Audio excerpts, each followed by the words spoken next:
حضرت عثمان کا دور خلافت ہے، آپ امیر المومنین ہیں، آپ اپنے دفتر میں بیٹھے ہیں، ایک بندہ آپ کے دفتر میں آیا ہے، اے امیر المومنین، اے امیر المومنین، بہت بڑا حادثہ ہو گیا۔ کیا حادثہ ہو گیا؟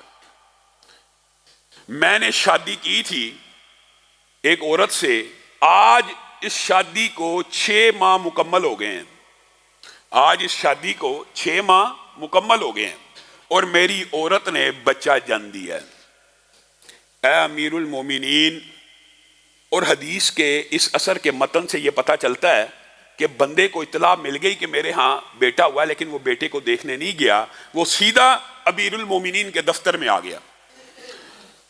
اب میرا آپ سے مطالبہ ہے کہ میری شادی کو تو ابھی 6 ماہ ہوئے تھے، بچہ کیسے پیدا ہو سکتا ہے؟ ابھی 6 ماہ مکمل ہوئے ہیں، بچہ پیدا ہو گیا ہے۔ حضرت عثمان نے بھی، اور یہ بات میں آپ کو بتلاتا ہوں کہ اس مسئلے سے پہلے اگرچہ احکام تو اللہ نے نازل کر دیے ہوئے تھے، لیکن اس واقعے سے پہلے بالعموم عرب کا یہ کلچر تھا اور مسلمانوں کا بھی یہ خیال تھا، کئی چیزیں ابلاغ کے بعد پھیلتی ہیں۔ حضرت عثمان نے یہ جو خیال تھا، مشورہ کیا، یہ عورت نے 6 ماہ کے بعد بچہ جن دیا ہے، کیا یہ حلال کا یا حرام کا ہے؟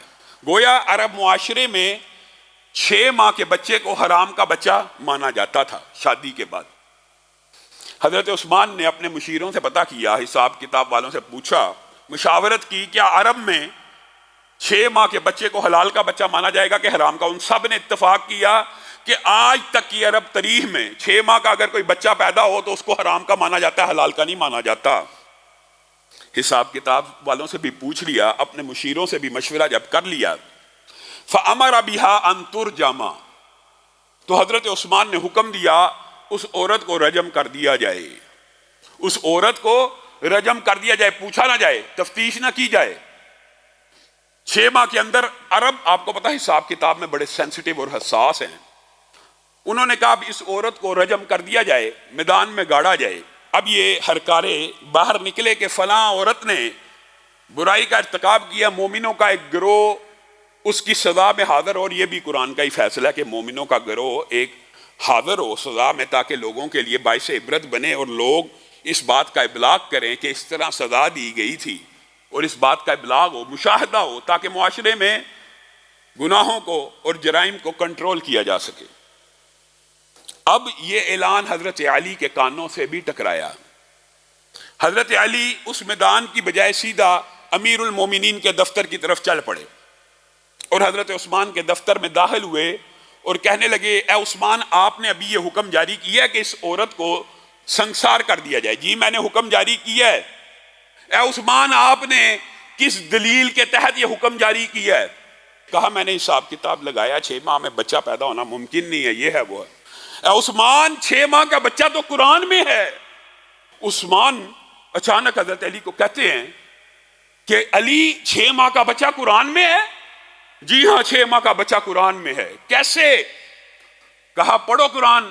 کہا کہاں سے؟ کہا وَحَمْلُهُ وَفِصَالُهُ 30 شَهْرًا، حمل اور دودھ پلانے کی مدت کتنی ہے؟ 30 ماہ قرآن پاک میں۔ اچھا، یہ تو 2.5 سال بنتے ہیں، اس میں سے 6 ماہ کا بچہ کیسے نکلے گا؟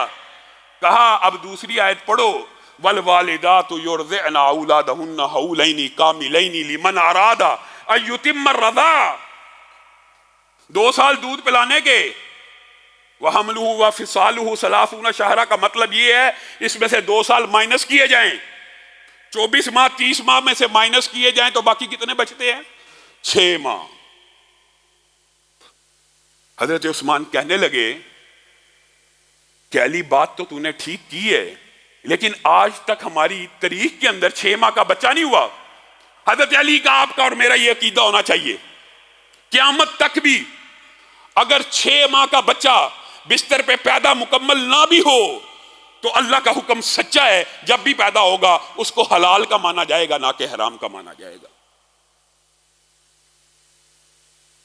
اے علی، تو نے میری اصلاح فرما دی، کیا اڑگے ضد کے اوپر؟ آج ہمارے ہاں تو یہ عجیب و غریب کلچر ہے، جو مسئلہ بیان ہو گیا اس سے رجوع ہی نہیں ہونا۔ حضرت عثمان نے ہر کاروں کو دوڑایا. اللہ نہ کرے اگر وہ عورت اس کو سنسار کر دیا گیا ہو, عثمان تیرا کیا بنے گا؟ تو اللہ کو کیا جواب دے گا؟ حضرت عثمان کی چیخیں نکل گئی, زاروں کی طرح رونا شروع ہو گئے, جائیے اس عورت کو بچائیے, اگر وہ عورت سنسار ہو چکی ہوئی, اللہ علی میں اللہ کو کیا جواب دوں گا؟ علی بھی نکلے, ہر کارے بھی نکلے. اللہ کا کرنا ایسا ہے کہ ابھی اس عورت کو زمین کے اندر گاڑا ہوا ہے, زمین کے اندر گاڑا ہوا ہے, سر باہر ہے, اور اس کی بہن اس سے آخری ملاقات کے لیے آئی ہوئی ہے, اس کی بہن اس سے آخری ملاقات کے لیے آئی ہوئی ہے اور رو رہی ہے زاروں کی طرح. جس کو گاڑا ہوا ہے وہ تو صبر میں ہے, اور جو ملاقات کے لیے آ رہا ہے وہ زاروں کی طرح رو رہی ہے اور اس سے باتیں کر رہی ہے. ہر کارے بھی پہنچ چکے ہیں کہ حضرت عثمان نے رجم کو روکنے کا حکم دے دیا ہے. اس وقت اس نے اپنی روتی ہوئی بہن سے ایک بات کہی, یہ بھی اثر میں موجود ہے, لا تبکی ولا تحزن, اے میری بہن تو مت رو, تو مت رو اور نہ تو غم کر. فواللہ ما مسنی الرجل قط غیرہ, عثمان کے حکم پہ مجھے رجم تو کیا جا رہا ہے, لیکن میں اس اللہ کی قسم کھاتی ہوں زنا تو بڑی دور کی بات ہے, مجھے کبھی کسی غیر محرم نے چھوا تک نہیں ہے. اس عورت کو اسی وقت ہرکاروں نے نکال لیا اور حضرت عثمان نے اس کو اپنے دفتر میں بلایا, اس کے بیٹے کو پیش کیا گیا. روایت کے اندر یہ الفاظ بھی موجود ہیں کہ جس طرح پرندوں کے 2 انڈے اگر مکس کر دیے جائیں تو پتہ نہیں نہ چلتا کہ کون سا انڈا کون سا ہے, دونوں میں کیا فرق ہے, اسی طرح اس بچے کی شکل و صورت شباہت بالکل اس کے والد کے اوپر تھی, اور والد نے ابھی تک دیکھا نہیں تھا.